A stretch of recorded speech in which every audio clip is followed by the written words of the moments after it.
मैं DPN Singh, faculty of science and technology, Delhi Mukherjee Nagar से। कल मैंने बेटा आप लोगों को nuclear fusion, nuclear fission, moderator, coolants, ये सब बातें हमने चर्चा की थी। एक प्रश्न था बेटा उसमें जो मैंने परमाणु बम का जो परीक्षण आप लोगों को बताया था, अलग अलग किताबों में बेटा अलग अलग उसका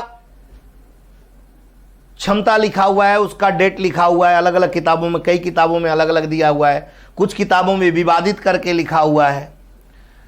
तो आप लोग उसको बढ़िया से सर्च करके बढ़िया से उसको देख कर लिख लीजिएगा। अगर किसी भी तरह का कोई अगर डाउट हो तो हमसे आप प्रश्न कर सकते हैं।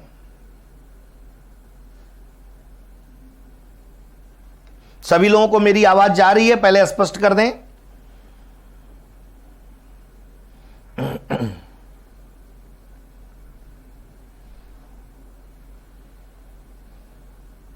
साइंस है, साइंस एंड टेक्नोलॉजी में बहुत सारी कहीं कहीं ऐसी चीजें मिलेंगी जो कुछ किताबों में कुछ और लिखी हुई हैं, कुछ किताबों में कुछ और लिखी हुई हैं। तो उसको थोड़ा सा ध्यान से आप पढ़िएगा और उसको खुद सुधार लीजिएगा। जहां मुझे लगेगा कि ये बताने लायक चीजें हैं, जहां लगेगा कि अगर कोई चीजें आपको डाटाज गलत बता दिया गया है, गलत हो गया है, तो उसको मैं अगले दिन आपका सुधार करा दूंगा। ठीक है, इसको ध्यान में रखिएगा। और जैसे कि परमाणु परीक्षण की बात जो मैंने की है, वो कई किताबों में कई तरह से लिखा हुआ है। जो ऑथेंटिक हो उसको एक बार आप सर्च कर लीजिएगा मोबाइल वगैरह से। मेरे पास थोड़ा सा समय नहीं था कि मैं सर्च कर पाऊँ, 2-3 किताबों में अलग अलग लिखा हुआ था, तो उसको एक बार देखकर आप उसको सही कर लीजिएगा बेटा। बाकी सब कुछ ओके है, कहीं कोई दिक्कत नहीं है। जो अगला टॉपिक आज मैं पढ़ाऊंगा ये बड़ा ही करंट का टॉपिक है बेटा, international thermonuclear experimental reactor.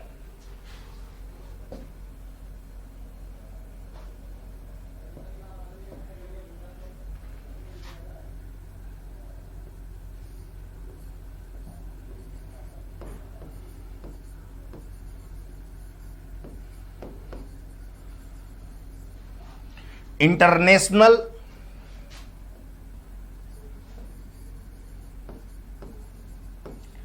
Thermonuclear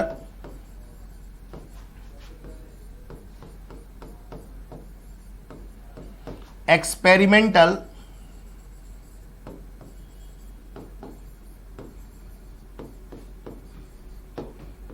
reactor.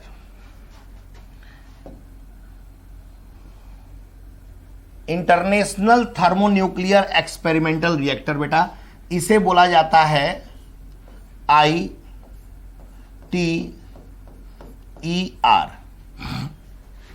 ये जो इंटरनेशनल थर्मोन्यूक्लियर एक्सपेरिमेंटल रिएक्टर है, सभी लोग जुड़ जाइए बेटा। सभी लोगों को मेरा नमस्कार, गुड आफ्टरनून, सभी लोगों को ढेरों आशीर्वाद। अब ध्यान से सुनिए, ये जो इंटरनेशनल थर्मोन्यूक्लियर एक्सपेरिमेंटल रिएक्टर है, इसका प्रारंभ 1985 में किया गया था और यह प्रायोगिक संलयन रिएक्टर सुविधा है। यह संलयन रिएक्टर सुविधा प्रदान करता है और फ्रांस में इस तरह का जो रिएक्टर है, एक जगह है जिसका नाम है कैडारेच। उस कैडारेच नामक जगह पर जो फ्रांस में है, वहां यह निर्माणाधीन है। यह करंट का क्वेश्चन है बेटा, यह आपके एग्जामिनेशन में बन सकता है। इसका उद्देश्य क्या है? उद्देश्य है कि भविष्य के ऊर्जा स्रोत के रूप में परमाणु संलयन की व्यवहार्यता को सिद्ध करना और अंतर्राष्ट्रीय सहयोग के माध्यम से विश्व के सबसे बड़े टोकामैक संयंत्र को निर्माण करना। इसका उद्देश्य है कि ऊर्जा की आपूर्ति की जाए संलयन विधि से और विश्व का सबसे बड़ा टोकामैक संयंत्र स्थापित किया जाए। इसमें चीन, यूरोपीय संघ, भारत, जापान, कोरिया, रूस और 35 राष्ट्र इसके सदस्य हैं।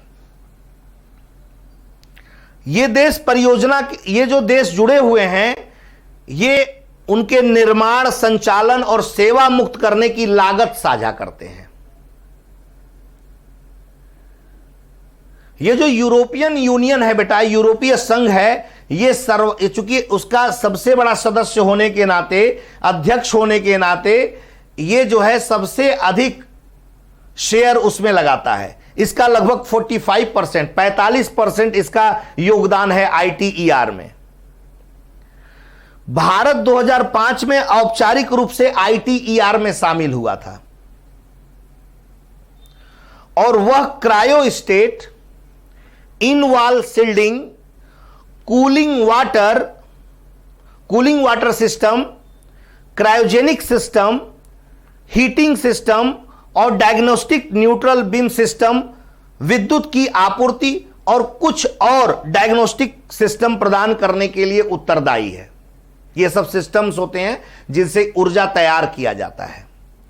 भारत 2005 में ITER में शामिल हुआ और cryo state, in wall shielding, cooler water system, cryogenic system, heating system, diagnostic neutral beam system, विद्युत की आपूर्ति और कुछ डायग्नोस्टिक सिस्टम प्रदान करने के लिए भारत उत्तरदायी है।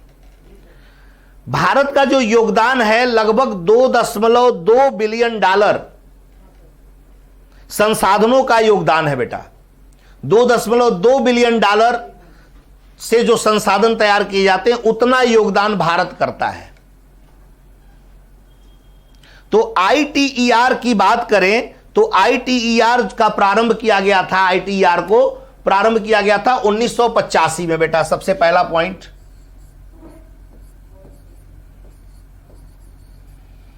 ITER को प्रारंभ किया गया 1985 में। यह प्रायोगिक संलयन रिएक्टर सुविधा है।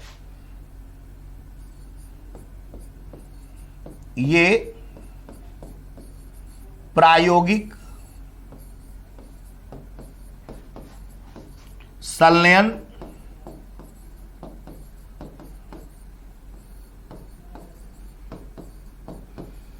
रिएक्टर सुविधा प्रदान करता है।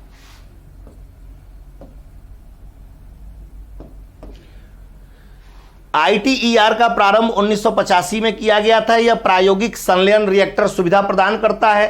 फ्रांस में कैडारेच में इस तरह का रिएक्टर निर्माणाधीन है, यह याद रखिएगा। फ्रांस के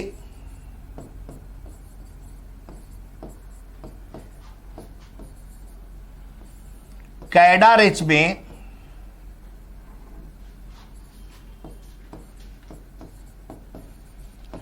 इस प्रकार का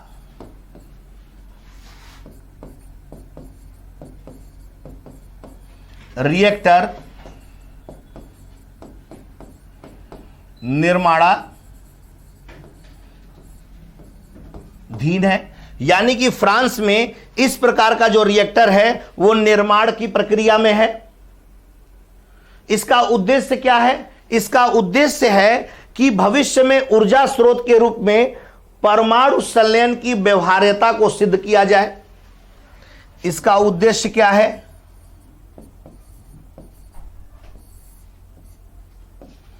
इसका उद्देश्य है कि भविष्य में ऊर्जा स्रोत के रूप में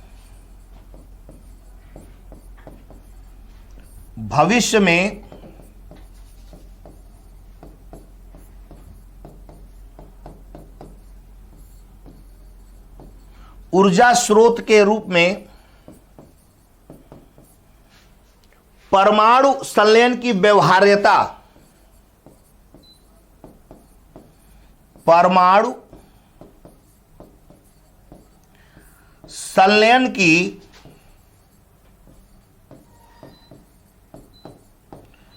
व्यवहार्यता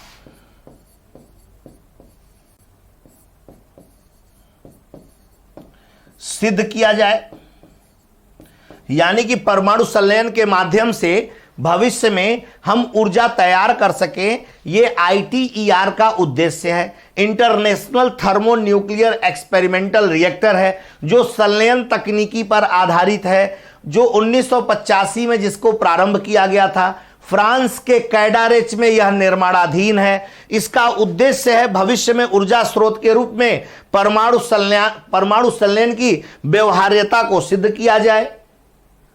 और अंतर्राष्ट्रीय सहयोग के माध्यम से विश्व के सबसे बड़े संयंत्र टोकामेक का निर्माण किया जाए।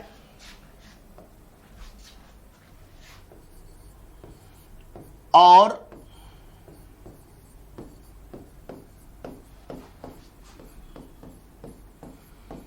अंतर्राष्ट्रीय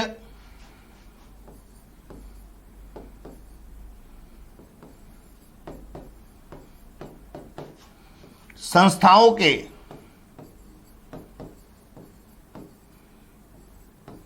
माध्यम से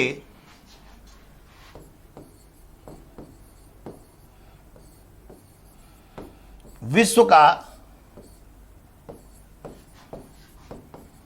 सबसे बड़ा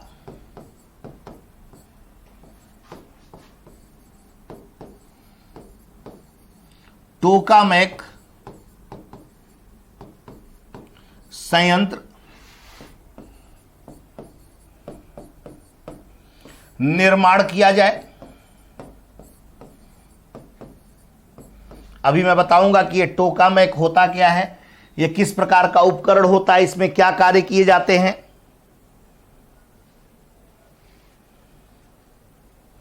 तो ये इंटरनेशनल थर्मोन्यूक्लियर, जो मेरी बात सबको समझ में आ रही है, सुनाई दे रही बेटा?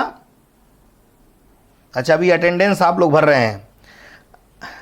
अरे इधर कंसंट्रेट कीजिए, कंसंट्रेट होइए, अटेंडेंस ठीक है, ओके। देखो बेटा, मैंने आपको बताया, बहुत महत्वपूर्ण है, ये करंट का है बेटा, ये एग्जाम में आ सकता है। इंटरनेशनल थर्मोन्यूक्लियर एक्सपेरिमेंटल रिएक्टर को 1985 में प्रारंभ किया गया। यह एक संलयन रिएक्टर सुविधा प्रदान करता है। फ्रांस के कैडारेच में इस प्रकार का रिएक्टर निर्माणाधीन है और इसका उद्देश्य है कि भविष्य में ऊर्जा स्रोत के रूप में परमाणु संलयन की व्यवहार्यता को सिद्ध किया जाए और अंतर्राष्ट्रीय संस्थाओं के माध्यम से विश्व का सबसे बड़ा टोकामेक संयंत्र निर्माण किया जाए। यह तो बात हो गई भैया ITER का उद्देश्य क्या है। अब इसमें सदस्य कितने हैं? अगर ऐसा प्रश्न पूछा जाए कि इसमें सदस्य कितने हैं, तो याद रखिएगा इसमें कुल 35 राष्ट्र हैं, लेकिन मुख्य रूप से चीन, यूरोपीय संघ, भारत, जापान, कोरिया, रूस और USA। चीन,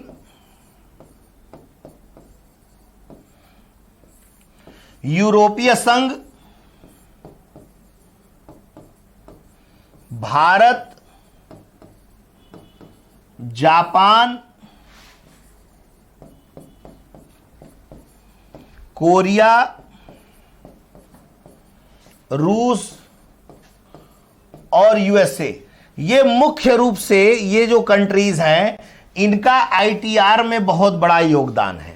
जो ITER को स्थापित करने के लिए जो निवेश करना होता है, ITER को स्थापित करने के लिए जो संचालन या उसको और सुविधाएं जो प्रदान करना होता है, वो यही देश प्रदान करते हैं बेटा।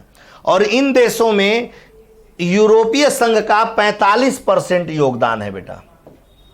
जो यूरोपीय संघ है, जो यूरोपीय संघ है, इस यूरोपीय संघ का 45% योगदान है कि आप ITER में सहयोग कर सकें। अगर ITER को भारत के परिप्रेक्ष्य में अगर हम बात करें, तो भारत 2005 में औपचारिक रूप से ITER में शामिल हो गया था। भारत जो था 2005 में ITER में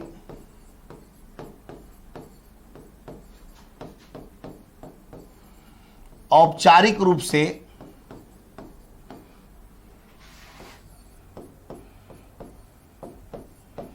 शामिल हो गया। भाई भारत को भी तो ऊर्जा बनाने की जरूरत है, ऊर्जा की जरूरत है भारत को भी। तो भारत क्या किया, 2005 में ITER में यह औपचारिक रूप से इसमें शामिल हो गया। और शामिल ही नहीं हुआ, इसने बहुत सारे सिस्टम भी आईटीईआर जैसी संस्था को, आईटीईआर को प्रदान किया। वह क्रायोस्टेट, ध्यान से सुनना, यह क्वेश्चन में आपको लिखना पड़ेगा। Bharat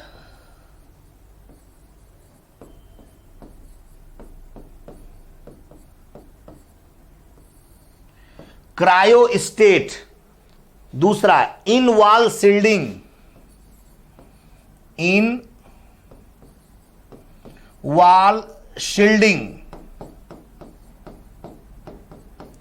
cryostat, in wall shielding, cooling water system, cooling water system,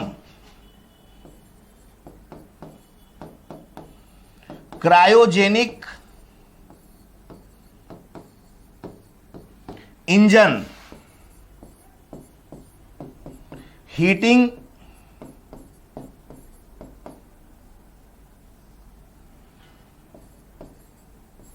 system,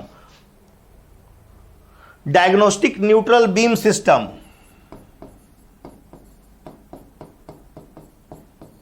diagnostic neutral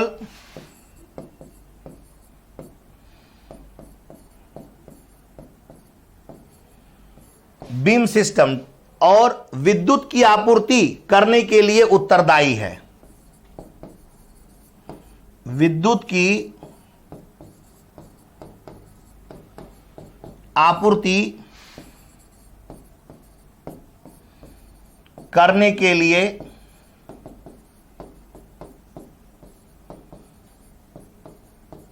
उत्तरदायी है। देखो बेटा, भारत जो था आईटीईआर में 2005 में शामिल हुआ औपचारिक रूप से। इसने क्या किया? क्रायोस्टेट, क्रायोस्टेट होता है कोई भी मटेरियल जब अति निम्न ताप पर होता है उसे कहा जाता है। इन वॉल शील्डिंग, कोई भी मजबूत दीवार तैयार करने में। कूलिंग वाटर सिस्टम, यानी कि जो वाटर सिस्टम को ठंडा करने वाला उपकरण हो। क्रायोजेनिक इंजन, क्रायोजेनिक इंजन आप लोग को याद होगा, अति निम्न ताप पर जब कोई इंजन कार्य करता है तो उसे क्रायोजेनिक इंजन कहते हैं। इसमें लिक्विड हाइड्रोजन और लिक्विड ऑक्सीजन फ्यूल के रूप में प्रयोग किया जाता है, ईंधन के रूप में। लिक्विड हाइड्रोजन को -250 डिग्री सेल्सियस पे और लिक्विड ऑक्सीजन को -183 डिग्री सेल्सियस पर रखा जाता है। आप लोग को पता होगा जीएसएलवी मार्क 3 में इसी तरह का क्रायोजेनिक इंजन यूज किया जाता है। इसके साथ साथ हीटिंग सिस्टम जो उसको गर्म कर सके, डायग्नोस्टिक न्यूट्रल बीम सिस्टम, और विद्युत की आपूर्ति के लिए जिम्मेदार है। ये इतने सिस्टम्स को भारत प्रदान करता है। किसको? आईटीईआर को प्रदान करता है। इतने सिस्टम को प्रदान करने के लिए भारत जिम्मेदार है और लगभग $2.2 बिलियन के संसाधनों का योगदान देता है भारत। भारत जो है लगभग 2.2 बिलियन डॉलर के संसाधनों का सहयोग प्रदान करता है। तो भारत अपने इतने सिस्टम प्रोवाइड करने के बाद लगभग $2.2 बिलियन संसाधनों का सहयोग प्रदान करता है। देखिए, आईटीईआर जो है इंटरनेशनल थर्मोन्यूक्लियर एक्सपेरिमेंटल रिएक्टर बोला जाता है, जिसका प्रारंभ 1985 में किया गया। यह एक प्रायोगिक संलयन रिएक्टर सुविधा है। फ्रांस के कैडारेच में इस रिएक्टर निर्माणाधीन है। इसका उद्देश्य है भारत में ऊर्जा स्रोतों के रूप में परमाणु संलयन की व्यवहार्यता को सिद्ध किया जाए और अंतरराष्ट्रीय संस्थाओं के माध्यम से विश्व का सबसे बड़ा टोकामैक संयंत्र निर्माण किया जाए। इसमें सदस्यों की संख्या 35 है, जिनमें मुख्य रूप से चीन, यूरोपीय संघ, भारत, जापान, कोरिया, रूस और यूएसए हैं। यूरोपीय संघों का इसमें योगदान 45% का योगदान यूरोपीय संघ का है। भारत की अगर बात करें तो भारत 2005 में औपचारिक रूप से इसमें शामिल हुआ था बेटा। औपचारिक रूप से इसमें शामिल हुआ था। Cryostat, in wall shielding, cooling water system, cryogenic engine, heating system, diagnostic neutral beam system, विद्युत की आपूर्ति करने के लिए उत्तरदायी है इन सब के लिए। और इन सब के लिए भारत ITER को लगभग $2.2 बिलियन का सहायता प्रदान करता है बेटा। अगर ITER इंडिया की बात की जाए तो भारतीय घरेलू एजेंसी है प्लाज्मा अनुसंधान संस्थान, जो परमाणु ऊर्जा विभाग के अधीन सहायता प्राप्त संगठन है बेटा। ITER इंडिया भारतीय घरेलू एजेंसी है।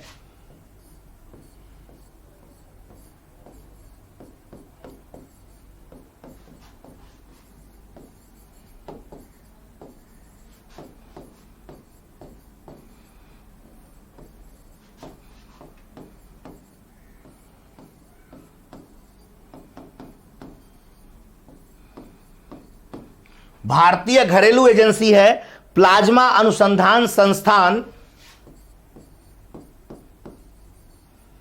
प्लाज्मा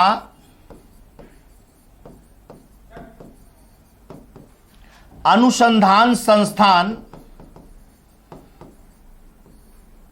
ये जो प्लाज्मा अनुसंधान संस्थान है ये परमाणु ऊर्जा विभाग के अधीन सहायता प्राप्त संगठन है।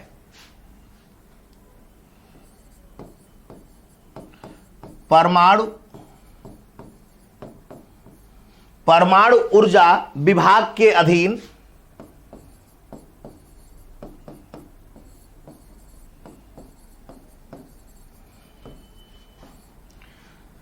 सहायता प्राप्त संगठन है।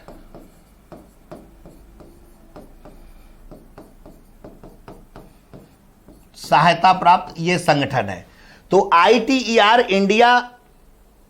इंडिया जो है भारतीय घरेलू एजेंसी है, इसे प्लाज्मा अनुसंधान संस्थान जो है यह परमाणु ऊर्जा विभाग के अधीन सहायता प्राप्त संगठन है।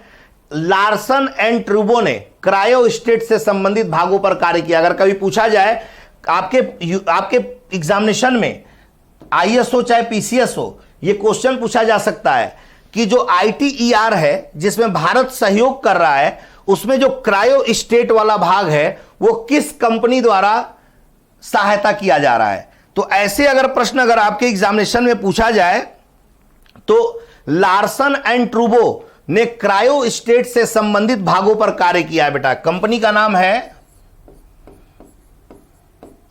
लार्सन एंड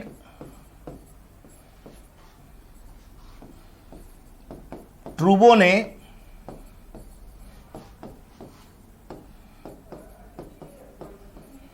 क्रायोस्टेट से संबंधित भागों पर कार्य किया है। अगर ऐसा पूछ लिया जाए प्रश्न तो यह याद रखिएगा बेटा कि कौन सी कंपनी जो थी जिसने क्रायोस्टेट लेवल पर कार्य किया है बेटा, लार्सन एंड ट्रूबो ने। आइए आप लोग का थोड़ा मैसेज देख लिया जाए जी। हाँ, टोकामेक बेटा, कृष्णा पांडे टोकामेक के बारे में बताने जा रहा हूं, टोकामेक के बारे में बताने जा रहा हूं। बाकी सब क्लियर है? बाकी क्लियर हो रहा है बेटा?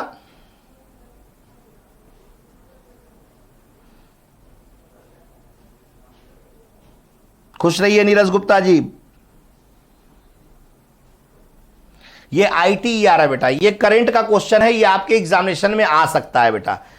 ये ITER से संबंधित आपके एग्जामिनेशन में आ सकता है। ये बड़ा ही महत्वपूर्ण टॉपिक है बेटा, इसलिए इस पर मैं चर्चा कर रहा हूं। प्रारंभ 1985, ये प्रायोगिक संलयन रिएक्टर सुविधा है। फ्रांस के कैडारेच में इस प्रकार का रिएक्टर निर्माणाधीन हुआ।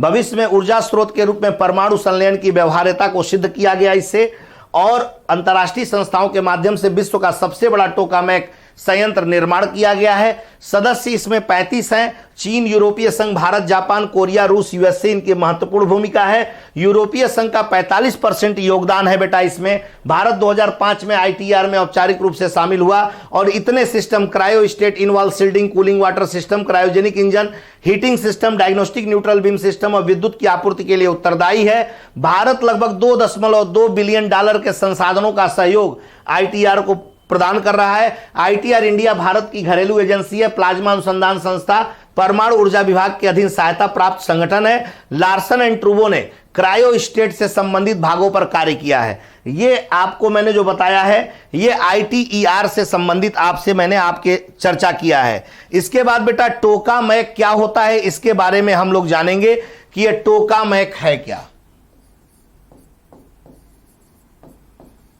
टोकामैक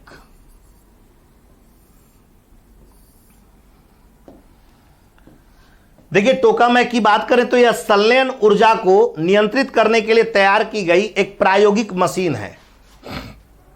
सबसे पहला पॉइंट, यह संलयन ऊर्जा को नियंत्रित या संलयन ऊर्जा को नियंत्रित करने वाली एक प्रायोगिक मशीन है।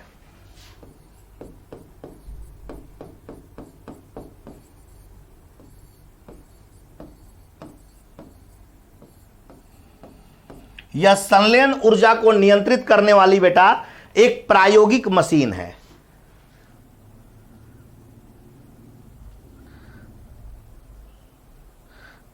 ठीक है, किसी भी तरह के ऐसे इस तरह की वार्तालाप ना करें जिससे क्या हो कि मैं मैसेज देखना बंद कर दूं। आईएएस पवन मौर्य जो भी हैं पहले ही आईएएस लिख दिए हैं, तो कृपया करके ऐसी वार्तालाप ना करें। ठीक है, तो जो ये टोकामैक होता है यह संलयन ऊर्जा को नियंत्रित करने वाली एक प्रायोगिक मशीन होती है बेटा। इसके अंदर परमाणुओं के संलयन से उत्पादित ऊर्जा एक विशाल बर्तन में ऊष्मा के रूप में अवशोषित किया जाता है। इसके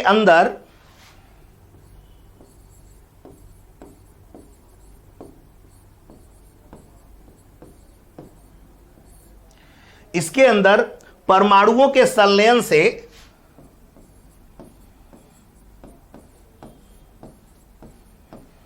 परमाणुओं के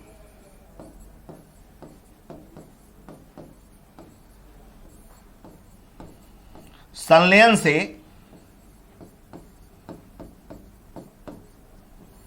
उत्पादित ऊर्जा को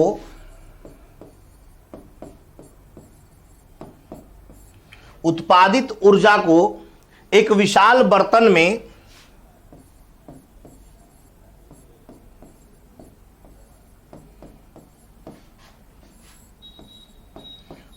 एक विशाल पात्र में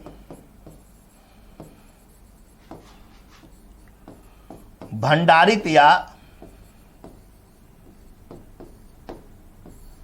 इकट्ठा किया जाता है। तो टोकामैक समझ में आ गया होगा कि टोकामैक क्या है। संलयन ऊर्जा को नियंत्रित करने वाली एक प्रायोगिक मशीन है बेटा। क्या है? प्रायोगिक मशीन है, और इसके अंदर परमाणुओं के संलयन से उत्पादित ऊर्जा को एक विशाल पात्र में भंडारित या इकट्ठा किया जाता है। तो टोकामैक समझ में आ गया बेटा? जरा मुझे क्लियर करके बताएं।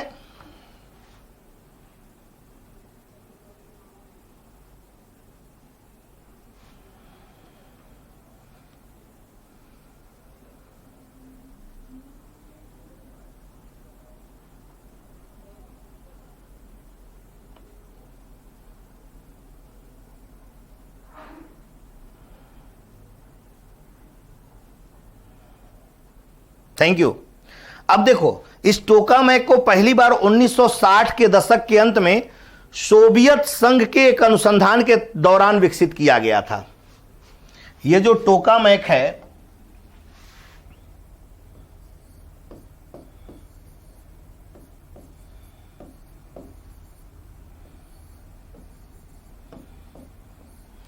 टोकामैक को 1960 के दशक के अंतिम चरण में 1960 के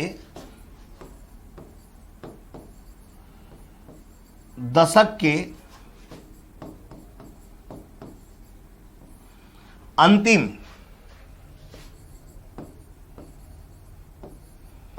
चरण में संयुक्त संघ के एक अनुसंधान के दौरान विकसित किया गया। 1960 के दशक के अंत में संयुक्त राष्ट्र संघ के अनुसंधान के दौरान विकसित किया गया।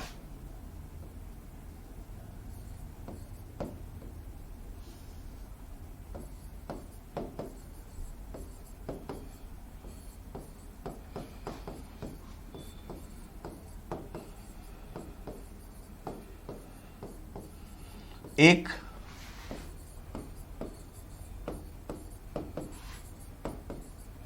अनुसंधान के समय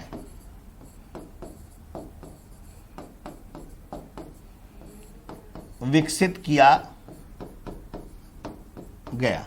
तो बेटा टोकामेक को 1960 के दशक के अंतिम चरण में संयुक्त राष्ट्र संघ के दौरान जो एक अनुसंधान हो रहा था उस समय इसे विकसित किया गया बेटा।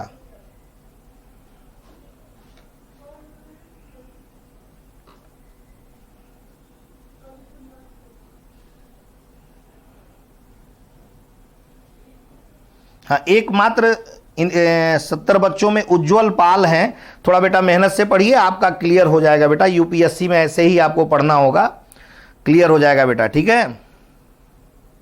देखो सभी बच्चों का क्लियर है। उज्जवल पाल, थोड़ा ध्यान लगाइए, आपका भी क्लियर हो जाएगा,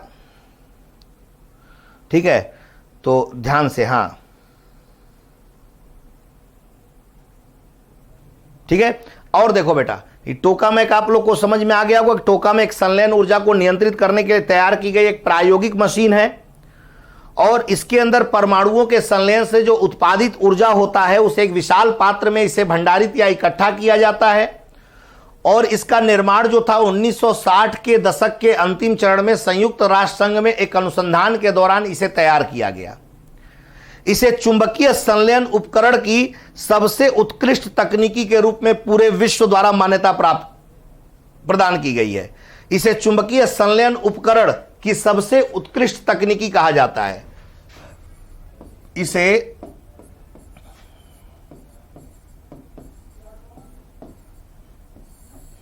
चुंबकीय संलयन उपकरण की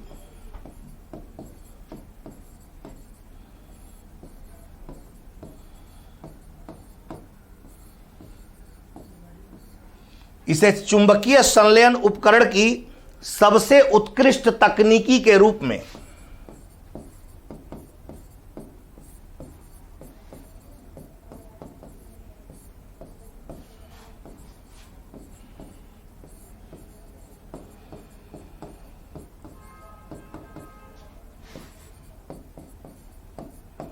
मान्यता प्रदान किया गया है। इसे चुंबकीय संलयन उपकरण की तकनीकी के सबसे उत्कृष्ट तकनीकी के रूप में मान्यता प्रदान किया गया है बेटा। आईटीईआर विश्व का सबसे बड़ा टोकामेक होगा, ऐसा अनुमान लगाया गया है कि जो आईटीईआर है, ये जो आईटीईआर है, ये विश्व का सबसे बड़ा टोकामेक होगा। विश्व का सबसे बड़ा टोकामेक होगा, ऐसा अनुमान लगाया गया है कि आईटीईआर जो है यह विश्व का सबसे बड़ा टोकामेक होगा बेटा। इसके प्लाज्मा चैम्बर का जो आयतन है 10 गुना अधिक होगा। इसके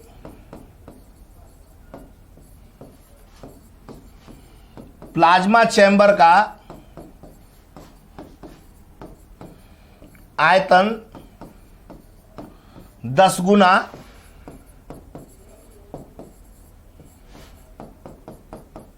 अधिक होगा। जो सामान्य प्लाज्मा चैम्बर बनाया जाता है तो आईटीईआर का जो प्लाज्मा चैम्बर का जो आयतन होगा सामान्य से 10 गुना ज्यादा होगा इसका आयतन।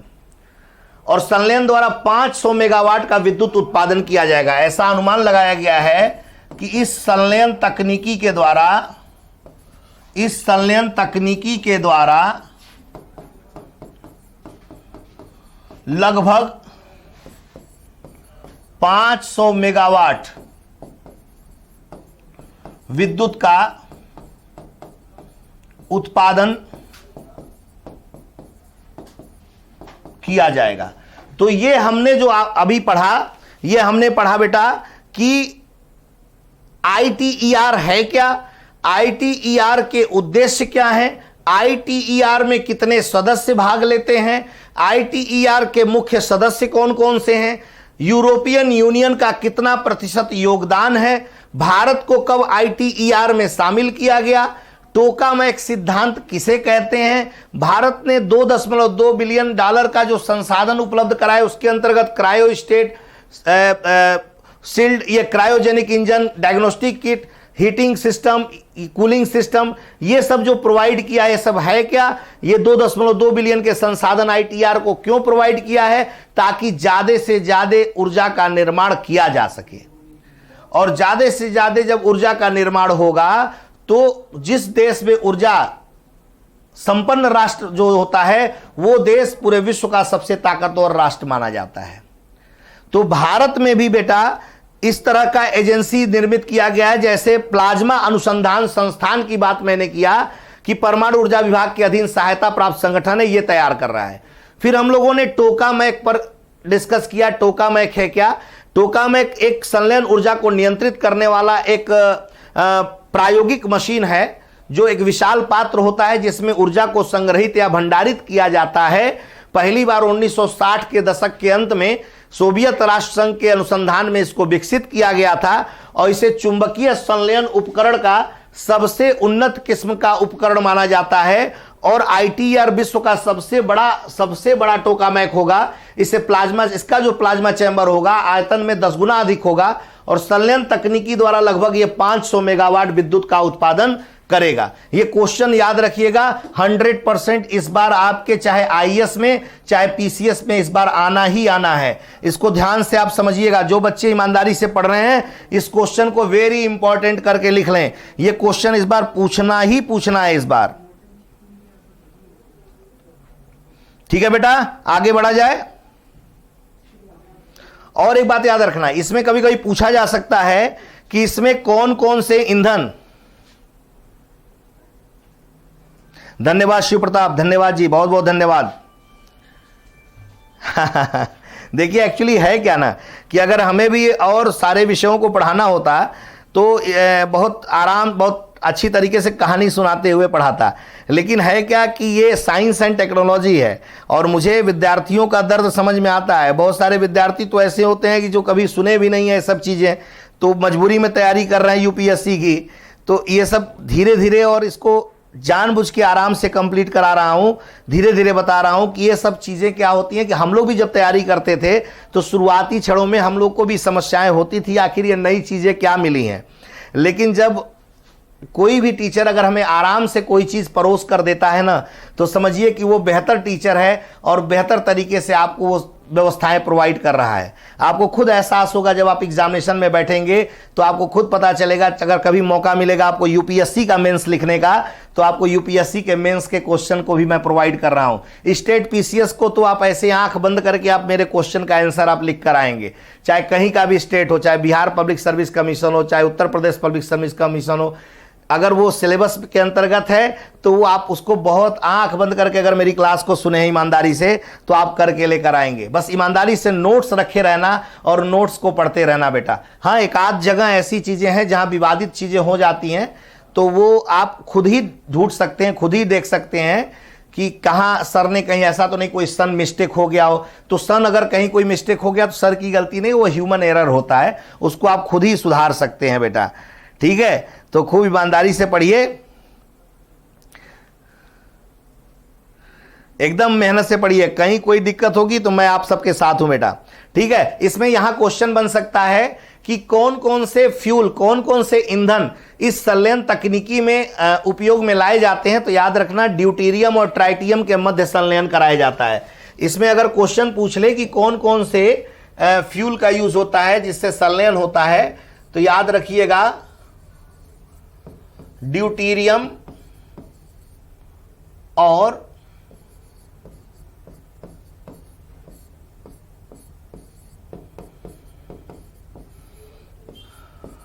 ट्राइटियम के मध्य संलयन कराया जाता है। ड्यूटेरियम और ट्राइटियम के मध्य संलयन कराकर ऊर्जा प्राप्त किया जाता है। ड्यूटेरियम और ट्राइटियम आप सब जानते होंगे, ये हाइड्रोजन के आइसोटोप्स होते हैं। प्रोटियम, ड्यूटेरियम, ट्राइटियम, ये सब हाइड्रोजन के आइसोटोप्स होते हैं बेटा।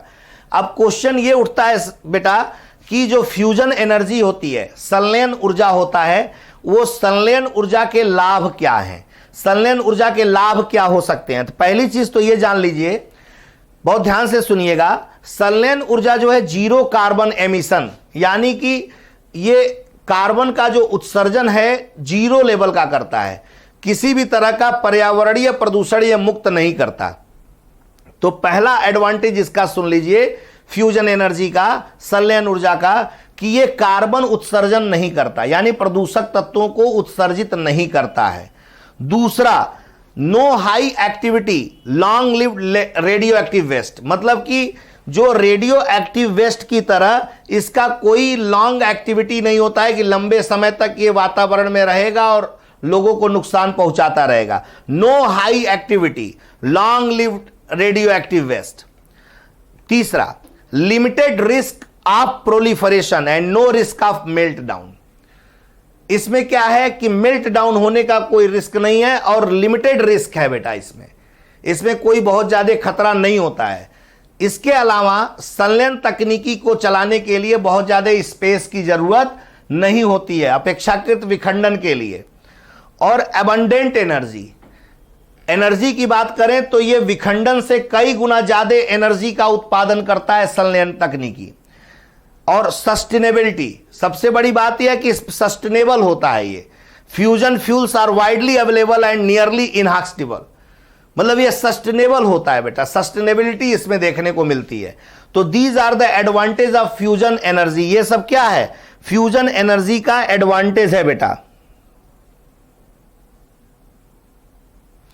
बहुत बहुत बधाई हो नीरज गुप्ता जी, बहुत बहुत बधाई हो।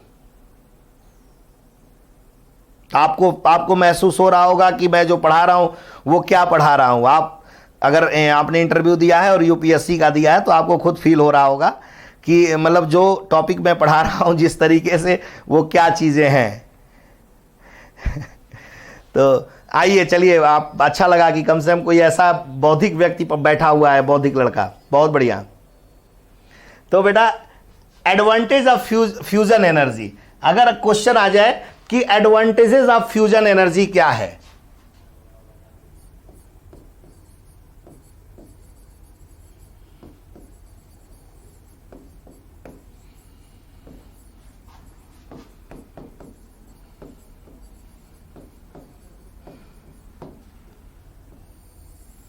एडवांटेजेस ऑफ फ्यूजन एनर्जी, अगर एडवांटेजेस ऑफ फ्यूजन एनर्जी में पूछा जाए तो पहला पॉइंट होगा जीरो कार्बन एमिशन।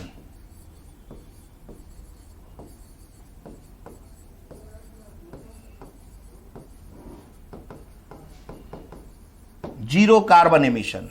दूसरा है सस्टेनेबिलिटी,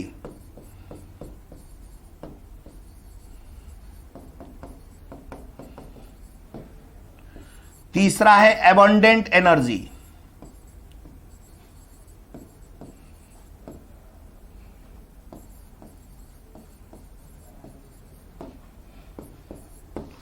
चौथा है no high activity long lived radioactive waste. No high activity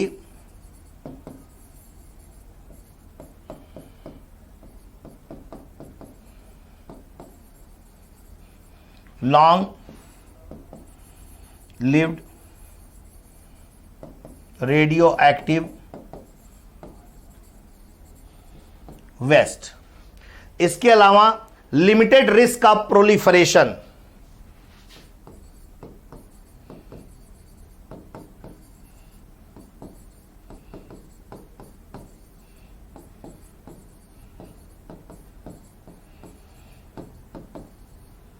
limited risk of proliferation and no risk of meltdown, and no risk of meltdown। अगर आपसे क्वेश्चन पूछा जाए कि एडवांटेज ऑफ फ्यूजन एनर्जी, तो आप इतने पॉइंट्स को elaborate करके लिख देंगे तो आपको पूरा मार्क्स मिलेगा। जीरो कार्बन एमिशन होता है, सस्टेनेबिलिटी होती है, एबंडेंट एनर्जी होता है, no high activity, long lived radioactive waste होते हैं, limited risk of proliferation and no risk of meltdown. ये इसका एडवांटेज है बेटा।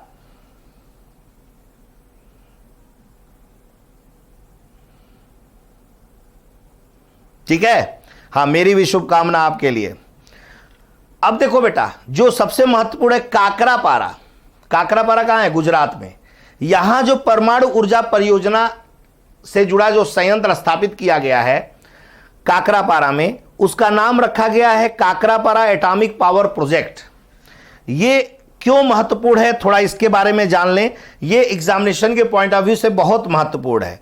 तो ये जो नेक्स्ट हेडिंग आपका है, काकरापारा परमाणु ऊर्जा परियोजना से जुड़े वैज्ञानिकों ने काकरापारा की तीसरी इकाई स्थापित की है।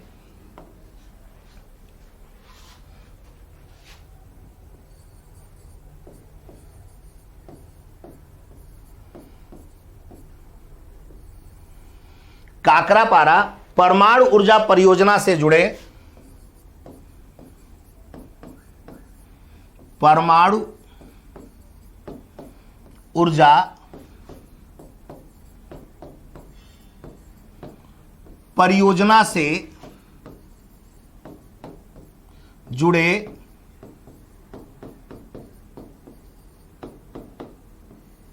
वैज्ञानिकों ने इस संयंत्र की तीसरी इकाई, वैज्ञानिकों ने इस संयंत्र की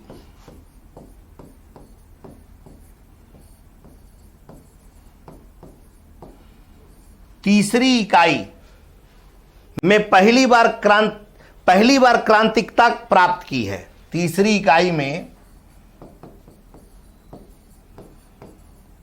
पहली बार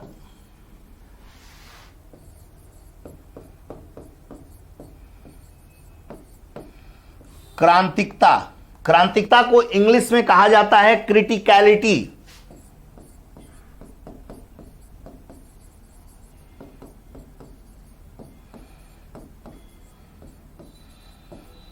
प्राप्त की है। काकरापारा परमाणु ऊर्जा परियोजना से जुड़े वैज्ञानिकों ने इस संयंत्र की तीसरी इकाई में पहली बार क्रांतिकता को प्राप्त किया है। अभी मैं बताऊंगा क्रांतिकता होता क्या है बेटा। गुजरात के तापी जिले में इसे स्थापित किया गया है। सबसे पहले तो इसे जान लीजिए, काकरापारा, इसको लिखा जाता है काकरापारा एटॉमिक पावर प्रोजेक्ट 3। इसे याद रखिएगा, गुजरात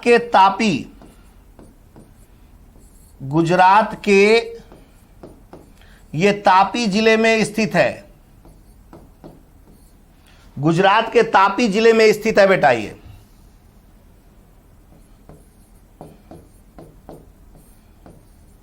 गुजरात के तापी जिले में स्थित है काकरापारा पावर प्रोजेक्ट 3 जो है।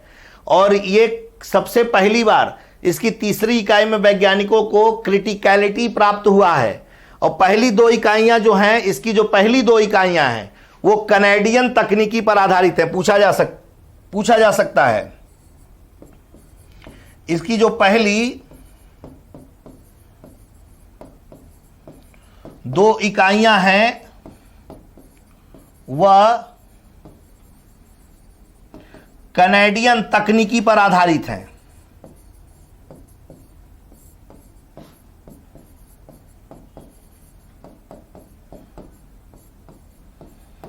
इसकी जो पहली और दूसरी जो इकाई है वो कनाडियन तकनीकी पर आधारित है बेटा, कनाडियन तकनीकी पर आधारित है।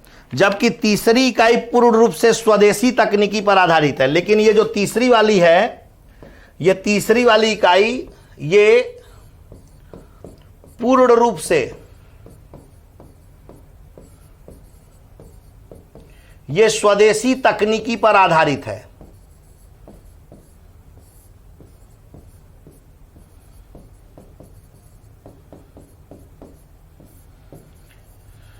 पहली और दूसरी कनाडा की तकनीक पर आधारित बनाया गया था और तीसरी जो है ये पूर्ण रूप से स्वदेशी तकनीक पर आधारित है। जो गुजरात के तापी जिले में है, काकरापारा जो परमाणु ऊर्जा परियोजना है, उससे जुड़े हुए वैज्ञानिकों ने काकरापारा से जुड़े हुए जो संयंत्र हैं उसकी तीसरी इकाई में पहली बार क्रांतिकता यानी क्रिटिकलिटी को प्राप्त किया है।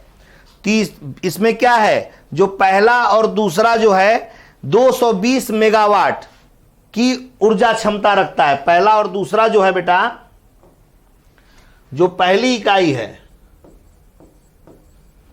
और जो दूसरी इकाई है, ये दोनों 220 मेगावाट की क्षमता रखते हैं। ये दोनों 220 मेगावाट की क्षमता रखते हैं बेटा, और दोनों प्रेशराइज्ड हैवी वाटर रिएक्टर हैं। प्रेशराइज्ड हैवी वाटर रिएक्टर मैं पढ़ा चुका हूं, ये याद रखिएगा। पहला और दूसरा जो संयंत्र स्थापित किया गया है काकरापारा में, ये 220 मेगावाट का ऊर्जा क्षमता रखते हैं और ये प्रेशराइज्ड हैवी वाटर रिएक्टर से संबंधित हैं। लेकिन तीसरी और चौथी इकाई का निर्माण कार्य जो है 2011 से ही प्रारंभ कर दिया गया था। चौथा भी,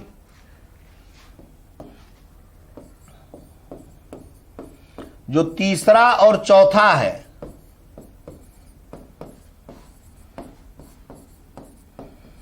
संयंत्र का निर्माण कार्य जो था 2011 से प्रारंभ कर दिया गया था। तो 2011 से ही तीसरे और चौथे संयंत्र का निर्माण जो था, निर्माण कार्य, वो प्रारंभ कर दिया गया था। और जो पहला और दूसरा था, ये प्रेशराइज्ड हैवी वाटर रिएक्टर है। इसे एक को 1993 में स्थापित किया गया और एक को 1995 में। इसको 1993 में स्थापित किया गया बेटा और दूसरे को 1995 में स्थापित किया गया था।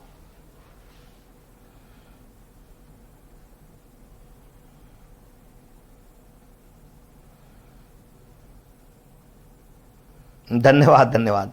तो अब देखिए, ये तो हो गया काकरापारा से संबंधित जो तीसरी इकाई है, उस तीसरी इकाई से संबंधित वार्तालाप मैंने किया। एक बार और बता दूं, महत्वपूर्ण है ये जो काकरापारा परमाणु ऊर्जा परियोजना जो है, इससे जुड़े हुए वैज्ञानिकों ने इस संयंत्र की तीसरी इकाई में पहली बार क्रांतिकता को प्राप्त किया है। ये याद रखिएगा, ये शब्द क्रांतिकता को प्राप्त किया है। और जो ये काकरापारा का जो तीसरा संयंत्र है, यह गुजरात के तापी जिले में स्थापित है। पहली दो इकाइयां जो हैं वह कैनेडियन तकनीकी पर आधारित हैं, लेकिन जो भारत की यह तीसरी इकाई काकरापारा में स्थापित की गई है, यह पूर्ण रूप से स्वदेशी तकनीकी पर आधारित है बेटा। पहला और दूसरा जो है, ये 220 मेगावाट विद्युत का उत्पादन करते हैं, ऊर्जा का उत्पादन करते हैं। पहले को 1993 में निर्मित किया गया, दूसरे को 1995 में। लेकिन तीसरा संयंत्र और चौथा संयंत्र, इनके निर्माण कार्य को प्रारंभ किया गया था 2011 में बेटा। तो ये हमारा काकरापारा का जो तीसरा संयंत्र था, उससे संबंधित बातें थी। अब क्रिटिकलिटी से क्या मतलब होता है? क्रिटिकलिटी से आशय संयंत्र, इसका मतलब है कि संयंत्र में पहली बार नियंत्रित स्वसंधारित नाभिकीय विखंडन श्रृंखला की शुरुआत से है। क्रिटिकलिटी का मतलब होता है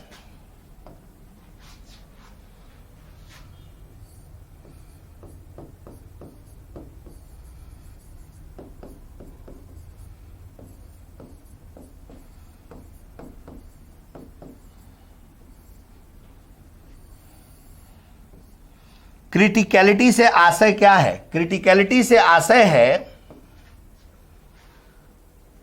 संयंत्र में पहली बार जब संयंत्र में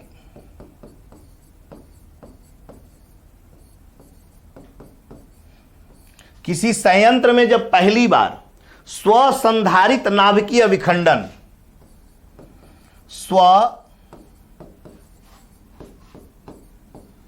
संधारित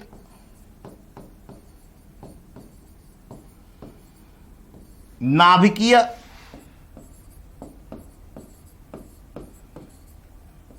विखंडन श्रृंखला की शुरुआत से है। स्वसंधारित नाभिकीय विखंडन का मतलब होता है सेल्फ सस्टेनिंग न्यूक्लियर फिजन।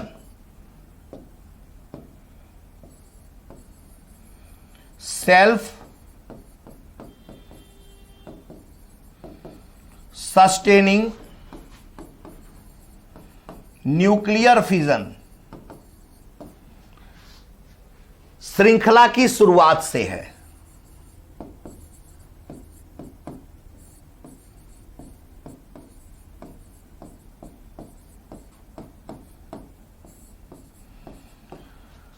मतलब ऐसा संयंत्र जिसमें पहली बार स्वसंधारित नाभिकीय विखंडन यानी सेल्फ सस्टेनिंग न्यूक्लियर फिजन श्रृंखला की शुरुआत होती है, उसे क्रिटिकलिटी कहा जाता है। तो पहला संयंत्र है जो काकरापारा का,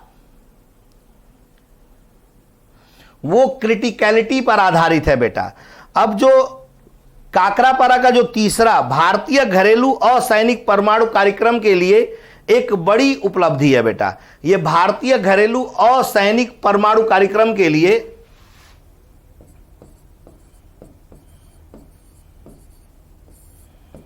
यह भारतीय घरेलू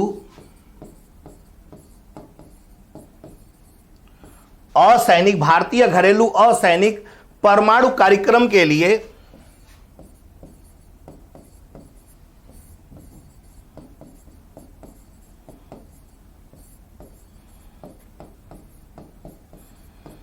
परमाणु कार्यक्रम के लिए एक बड़ी उपलब्धि है बेटा।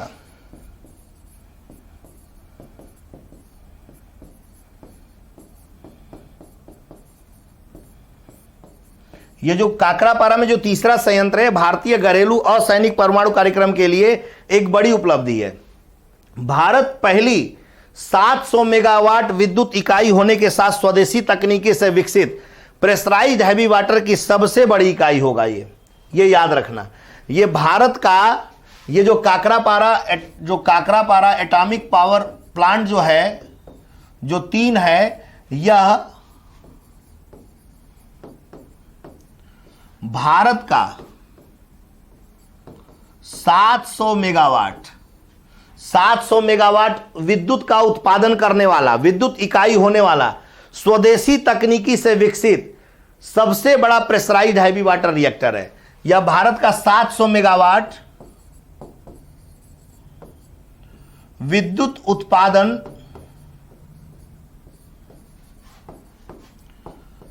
करने वाला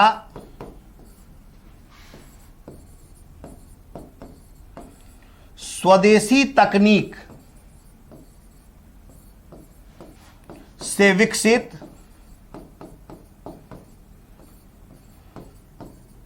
सबसे बड़ा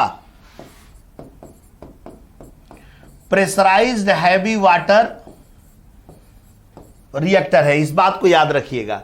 ये जो काकरापारा एटॉमिक पावर प्लांट है, यह भारत का 700 मेगावाट विद्युत उत्पादन करने वाला स्वदेशी तकनीकी से विकसित सबसे बड़ा ये प्रेशराइज्ड हैवी वाटर रिएक्टर है बेटा। प्रेशराइज्ड हैवी वाटर रिएक्टर में फ्यूल के रूप में यूरेनियम का प्रयोग करते हैं। इसमें फ्यूल के रूप में बेटा यूरेनियम का प्रयोग करते हैं और इसमें कूलेंट्स के रूप में D2O का प्रयोग करते हैं, शीतलक के रूप में। D2O यानी हैवी वाटर का प्रयोग किया जाता है। तारापुर महाराष्ट्र में जो स्थापित किया गया है ना, जो प्रेशराइज्ड हैवी वाटर रिएक्टर, वो 540 मेगावाट का है, याद रखिएगा। जो तारापुर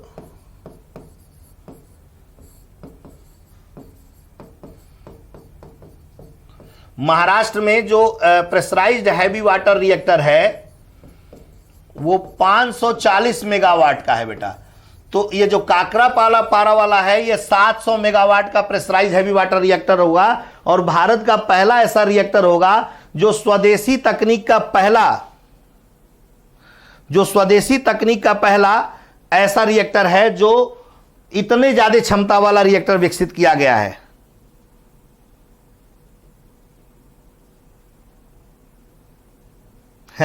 थैंक यू।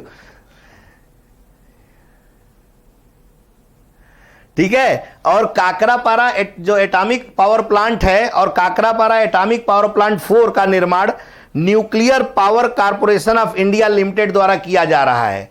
एक बात याद रखिएगा, कभी अगर ऐसा प्रश्न आ जाए एग्जामिनेशन में कि काकरापारा एटॉमिक पावर प्लांट 3 और काकरापारा एटॉमिक पावर प्लांट 4, इनका जो निर्माण कार्य कौन कर रहा है, कौन सी कंपनी कर रही है, अगर ऐसा प्रश्न पूछा जाए निर्माण कार्य करने वाली कंपनी का नाम अगर पूछा जाए कि इनका निर्माण कार्य कौन कर रहा है, तो इनका निर्माण कार्य करने वाली जो कंपनी है उसका नाम है nuclear power corporation of India limited.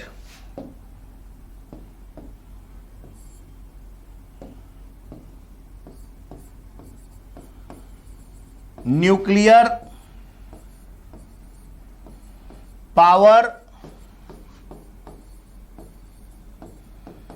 Corporation of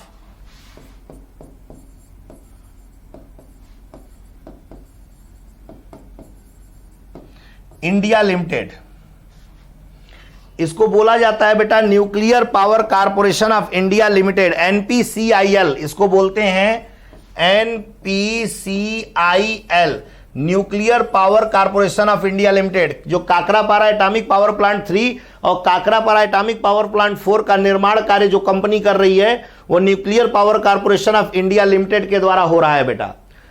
ये सार्वजनिक क्षेत्र का उद्यम है, याद रखिएगा इस बात को। ये जो है ये सार्वजनिक क्षेत्र का उद्यम है, यह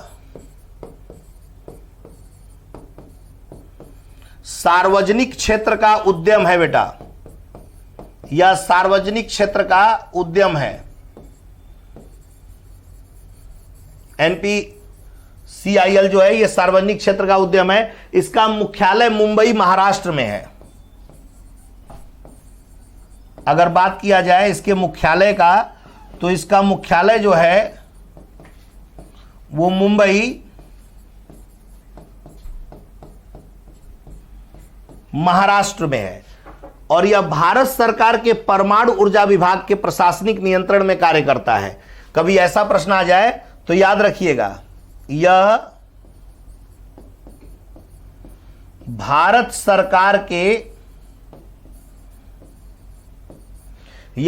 सरकार के परमाणु ऊर्जा विभाग के परमाणु ऊर्जा विभाग के प्रशासनिक, भारत सरकार के परमाणु ऊर्जा विभाग के प्रशासनिक नियंत्रण में कार्य करता है। प्रशासनिक नियंत्रण में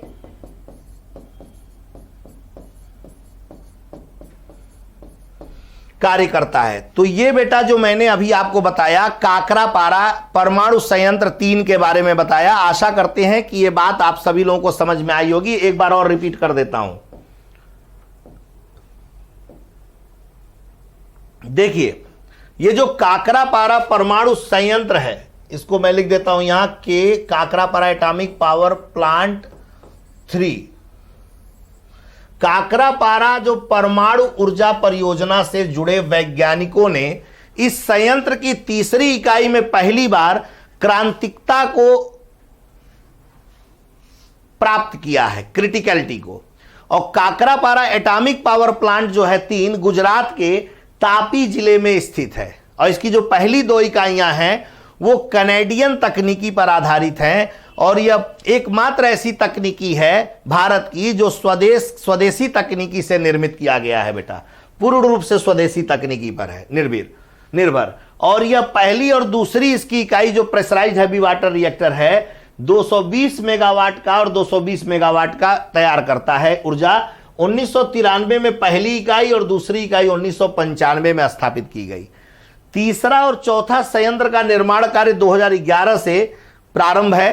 क्रिटिकलिटी जो शब्द बताया गया है, क्रिटिकलिटी का मतलब होता है संयंत्र में पहली बार स्वसंधारित नाभिकीय विखंडन, सेल्फ सस्टेनिंग न्यूक्लियर फिजन की शुरुआत जब हो जाती है तो उसे क्रिटिकलिटी के नाम से जाना जाता है। काकरापारा एटॉमिक पावर प्लांट 3 जो है यह भारतीय घरेलू असैनिक परमाणु कार्यक्रम के लिए एक बड़ी उपलब्धि है और काकरापारा एटॉमिक पावर प्लांट 3 यह भारत का 700 मेगावाट विद्युत उत्पादन करने वाला स्वदेशी तकनीक से विकसित सबसे बड़ा प्रेशराइज्ड हैवी वाटर रिएक्टर है। इसमें ईंधन के रूप में यूरेनियम का प्रयोग करते हैं और कूलेंट्स के रूप में D2O हैवी वाटर का प्रयोग करते हैं। 700 मेगावाट के पहले तारापुर महाराष्ट्र में प्रेशराइज्ड हैवी वाटर रिएक्टर जो 540 मेगावाट का बना था वो तारापुर महाराष्ट्र में है।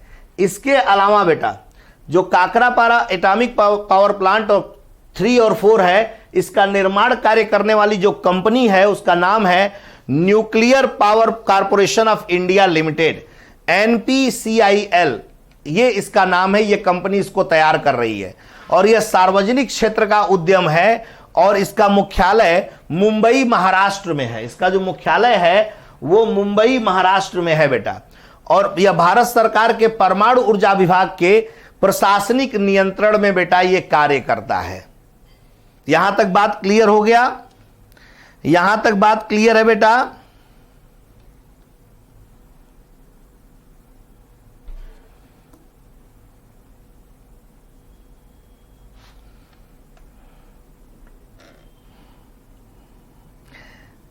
अनित कुमार पंकज, शायद आपको ये जानकारी सुनकर ये बहुत अच्छा भी लगेगा कि पर्यावरण एवं पारिस्थितिकी भी मैं ही पढ़ाता हूँ, मैं ही आपको पढ़ाऊँगा, जैसा कि मेरा वादा है।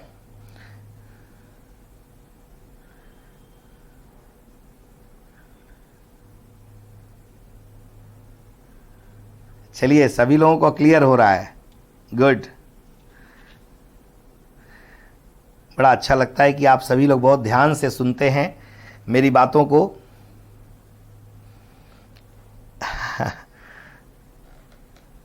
हाँ, इसको कंप्लीट हो जाने दें, थोड़ा ये कंप्लीट हो जाए फिर शुरू किया जाएगा।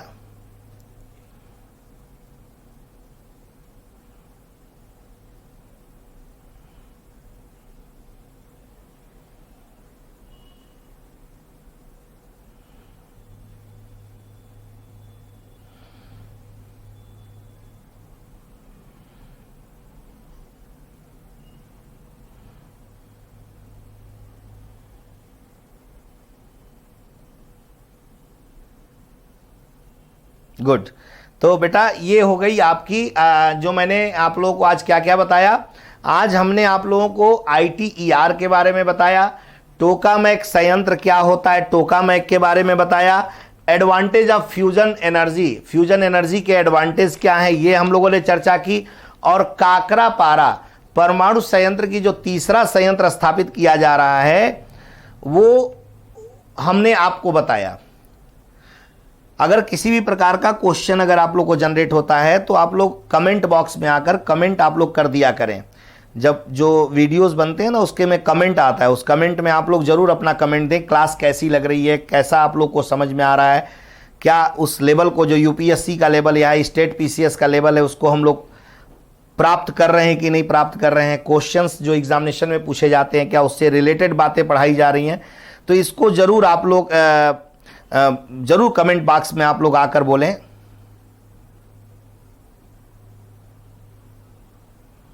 ओके,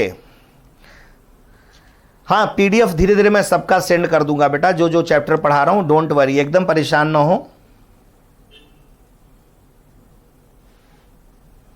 अभी होगा बेटा, अभी साइंस एंड टेक का भी लेक्चर चलेगा, अभी तो कुछ और चैप्टर्स हैं जिसमें बहुत महत्वपूर्ण चैप्टर है। हाँ, आगे बढ़ते हैं बेटा। अब एक शब्द है हाइपर लूप, ये भी एग्जामिनेशन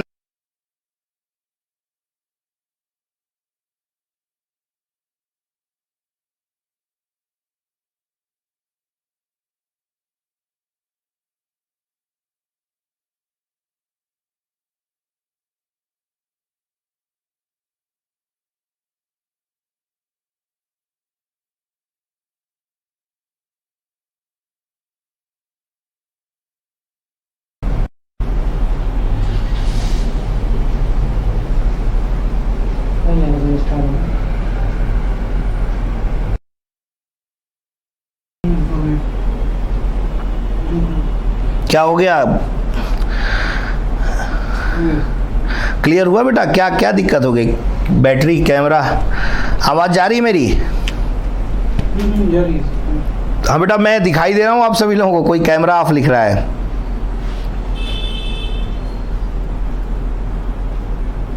हाइपर लूप हो गया। गुड, अच्छा मैं आ गया, ठीक है, good good good good. Hyper loop बेटा ये नहीं है, हाइपर लूप बड़ा खतरनाक है। हाइपर लूप क्या है कि एक पांचवी पीढ़ी की एक आपका कहा जाए कि परिवहन सिस्टम है, परिवहन प्रणाली है, जो बहुत तीव्र गति से चलेगा और जो 1000 किलोमीटर की जो दूरी है उसको मिनटों में कवर करेगा। वो जैसे मान लीजिए 1000 किलोमीटर जाना है आपको ट्रेन से, तो आपको 8 घंटे 10 घंटे लगते हैं ना, तो उसी तरीके से हाइपर लूप से जाएंगे तो आपको बहुत कम समय में आप पहुंच जाएंगे, मिनट में पहुंच जाएंगे, मिनटों में। इतनी तेज गति से ये प्रणाली विकसित की जा रही है। तो यह एक परिवहन प्रणाली है बेटा, जो हाइपर लूप है एक परिवहन प्रणाली है।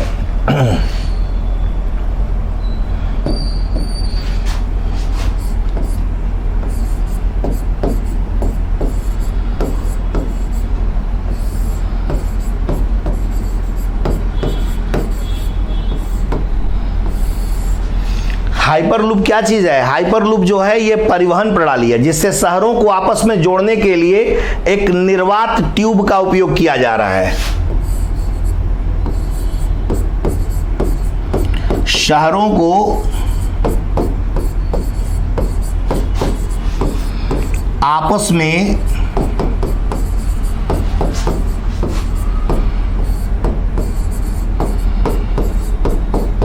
जोड़ने के लिए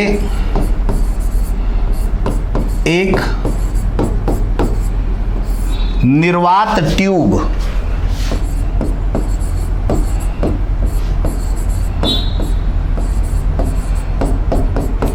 का प्रयोग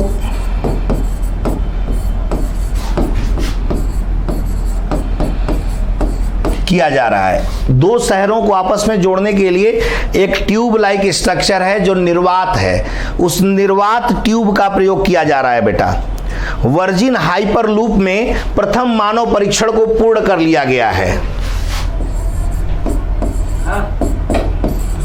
वर्जिन हाइपर लूप में प्रथम मानव परीक्षण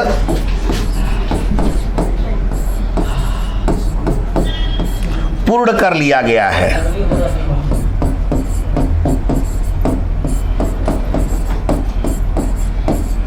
इसका जो प्रथम परीक्षण है ना बेटा हाइपर लूप का, उसे पूर्ण कर लिया गया है। यह एक परिवहन प्रणाली है जो शहरों को आपस में जोड़ने के लिए एक निर्वात ट्यूब का प्रयोग किया जाता है इसमें, और इसके माध्यम से यात्रियों को एक स्थान से दूसरे स्थान तक पहुंचाते हैं। इसे कह सकते हैं कि उच्च गति से चलने वाली यह ट्रेन है।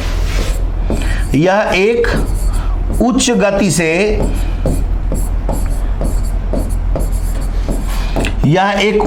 से चलने वाली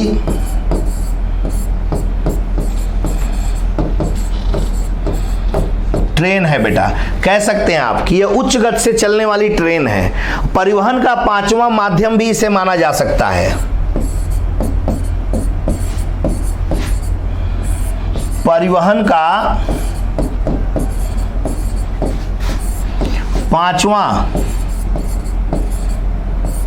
माध्यम भी इसे माना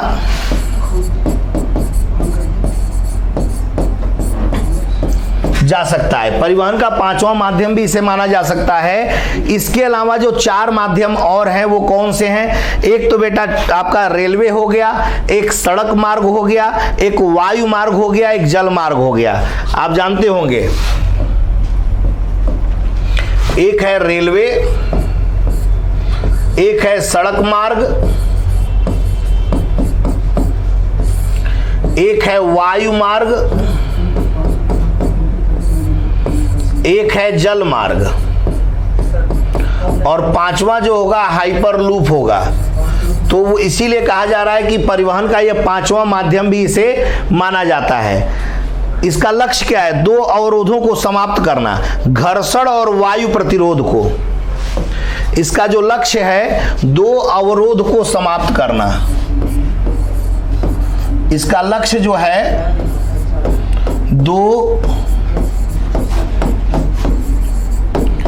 अवरोधों को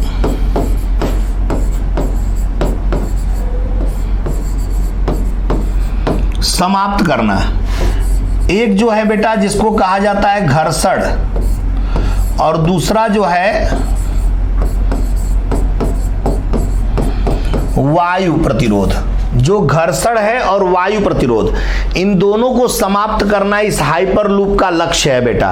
हाइपरलूप जो परिवहन की ऐसी तकनीकी है जिसमें बड़े बड़े पाइपों के अंदर वैक्यूम या निर्वात जैसा माहौल तैयार किया जाता है।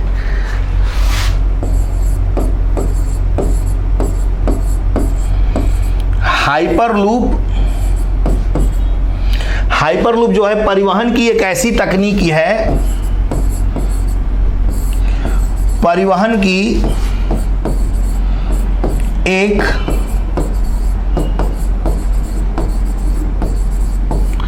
ऐसी तकनीकी है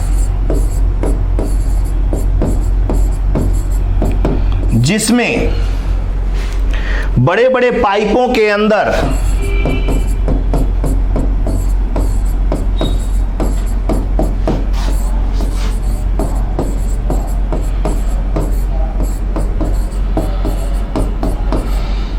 निर्वात जैसा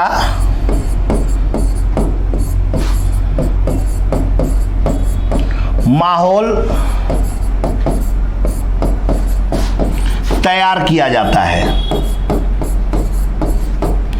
तो जो हाइपरलूप परिवहन की एक ऐसी तकनीकी है जिसमें बड़े बड़े पाइपों के अंदर निर्वात जैसा माहौल तैयार किया जाता है और वायु की अनुपस्थिति में पॉड जैसे वाहन में बैठकर 1000 से 1300 किलोमीटर प्रति घंटे की यात्रा की जा सकती है। और इसमें बैठकर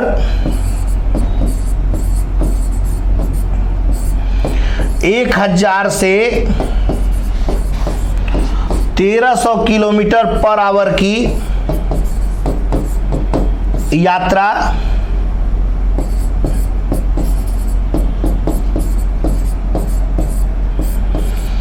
की जा सकती है। एक ऐसी तकनीकी विकसित की जा रही है। यह जो अगर पूछा जाए कि यह किस तकनीकी पर आधारित है बेटा, तो यह इस ट्यूब्स को लेविटेशन टेक्निक के सहारे आगे बढ़ाया जाता है। इस ट्यूब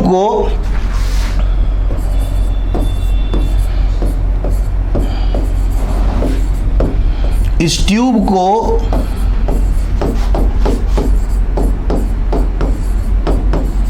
लेविटेशन तकनीक के सहारे आगे बढ़ाया जाता है। जैसे ये लेविटेशन तकनीकी जो होता है, इसके अंदर ट्रेन को बड़े बड़े इलेक्ट्रिक चुंबकों के ऊपर चलाया जाता है। इसका मतलब ये होता है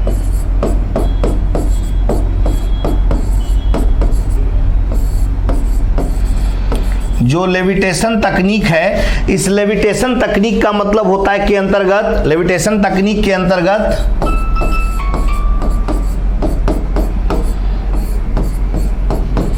ट्रेन को बड़े बड़े चुंबकों के ऊपर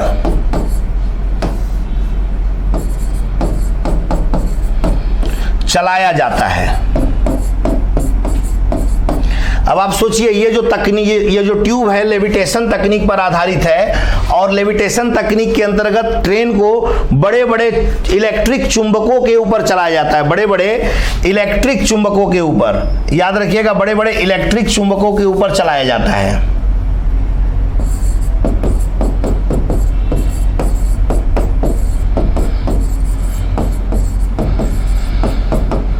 के ऊपर चलाया जाता है। तो ये हमारी हाइपरलूप हुआ। हाइपरलूप क्या है? यह एक परिवहन प्रणाली है जिसमें शहरों को आपस में निर्वात से जोड़ा जाता है, निर्वात से जोड़ा जाता है। और वर्जिन हाइपरलूप का पहला मानव परीक्षण पूर्ण कर लिया गया है। यह उच्च गति से चलने वाली एक ट्रेन है और कहा जा सकता है कि 5वीं श्रेणी का एक ये परिवहन प्रणाली है। और इसमें जो अवरोध हैं जिनको समाप्त करना होता है वो घर्षण है और वायु प्रतिरोध है। इन अवरोधों को समाप्त किया जाता है। हाइपरलूप एक ऐसी तकनीक है जो बड़े बड़े ट्यूब लाइक स्ट्रक्चर बना दिया जाता है दूरी एक शहर से दूसरे शहर तक, और उसमें निर्वात कर दिया जाता है। निर्वात जैसी स्थिति उत्पन्न किया जाता है और लेविटेशन तकनीक के सहारे इस ट्रेन को आगे बढ़ाया जाता है, उच्च गति प्रदान की जाती है। और कहा जाता है कि हाइपरलूप जो है ये लगभग 1000 से 1300 किलोमीटर प्रति घंटे की रफ्तार से यह हाइपरलूप ट्रेन चलाई जाएगी और भारत में इसका निर्माण कार्य चल रहा है। इसमें चुंबकीय शक्ति के प्रभाव से ट्रेन थोड़ी ऊपर उठ जाती है और तेज गति से ट्रैक के ऊपर चलने लगती है। इसमें जो होता है चुंबकीय शक्ति के प्रभाव से ट्रेन थोड़ा ऊपर उठ जाता है, याद रखना। चुंबकीय शक्ति के प्रभाव से ट्रेन थोड़ा ऊपर उठ जाता है और तेज गति से चलता है, याद रखिएगा। और सबसे बड़ी बात है कि पर्यावरण के अनुकूल है ये जो है ये पर्यावरण के अनुकूल है। ये पर्यावरण के अनुकूल होता है बेटा, ये पर्यावरण के अनुकूल है। और इसे आईआईटी मद्रास के जो वैज्ञानिक है, जो आविष्कार परियोजना की टीम के हिस्से हैं, वो लोग इसे तैयार कर रहे हैं, याद रखिएगा। आईआईटी मद्रास के आविष्कार परियोजना के वैज्ञानिक इसे तैयार कर रहे हैं। ये बातें आपको याद रखनी है। तो बेटा आज जो मैंने आप लोगों को पढ़ाया थोड़ा एक बार हम लोग देख लेते हैं। इंटरनेशनल थर्मोन्यूक्लियर एक्सपेरिमेंटल रिएक्टर के बारे में बताया कि इसका प्रारंभ 1985 में किया गया। प्रायोगिक संलयन रिएक्टर है। फ्रांस के कैडारेच में इस प्रकार का रिएक्टर स्थापित किया गया। ये सब बातें हुई। ये 35 राष्ट्र इसमें सदस्य हैं। चीन, यूरोपीय संघ, भारत, जापान, कोरिया, रूस और यूएसए इसमें शामिल है। यूरोपीय संघ का 45% योगदान है।